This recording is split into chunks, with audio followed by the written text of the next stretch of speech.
This is The Scoop for Thursday. I'm Lisa Marzilli with the WMNF News headlines.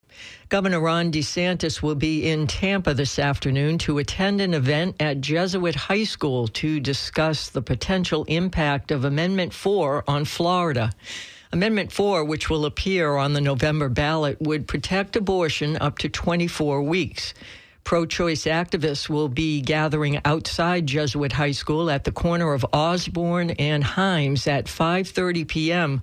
to protest DeSantis' anti-choice, anti-trans policies.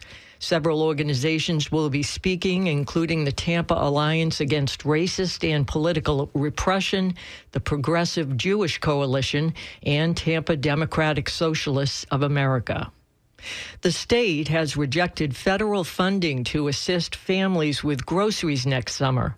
WMNF's Chris Young reports Florida Democratic leaders want Governor Ron DeSantis to reconsider before the deadline today. A summer food program would provide the state with $259 million in grocery assistance to over 2 million low-income kids next summer. Florida would only need to contribute $13 million to receive the federal funding. The Florida Department of Children and Families say there are too many, quote, federal strings attached and don't want to take the money.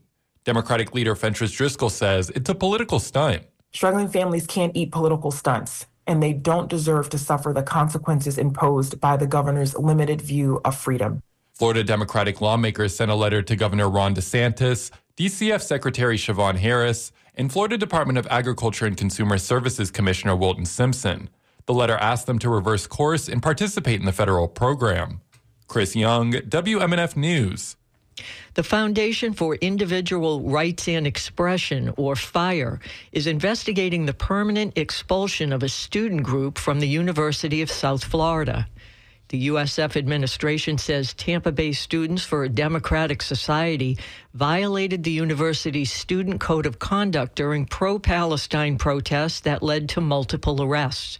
But in a post to social media, SDS says the violations stemming from demonstrations in late April are unjust and false. Zach Greenberg is a First Amendment attorney with FIRE. We're trying to figure out what happened here. The group claims that they were punished for exercising their free speech rights to the First Amendment. The university says that there's actually content-neutral justifications for this punishment, like firearms, weapons, explosive device charges, disruptive conduct, and other rules violations. Greenberg says under the First Amendment, public universities cannot punish students for expressing themselves or their viewpoints. However, they can punish them for severely disruptive conduct or other violent or allegations that they did not comply with other university policies. USF denied the group's appeal of the decision. SDS has not returned a request for comment from WMNF. For several years, the Hillsborough County Commission set aside $10 million a year for affordable housing. That amount was reduced last year. Now a coalition of faith communities called the Hillsborough Organization for Progress and Equality is trying to restore the full funding. The group is also known by its acronym, HOPE. Its co-president, Dr. Sheila Simmons Tribble, was a guest this week on WMNF's Tuesday Cafe.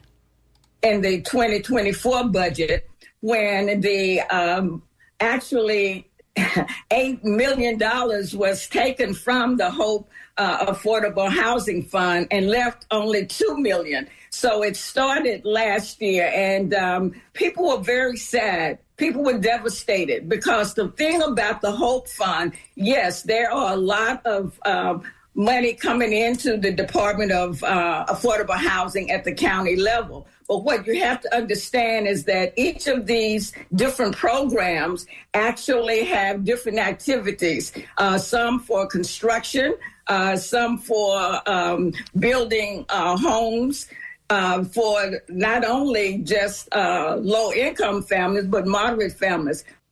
That's Dr. Sheila Simmons-Tribble, co-president of HOPE and the co-chair of its Affordable Housing Committee, speaking on WMNF's Tuesday Cafe.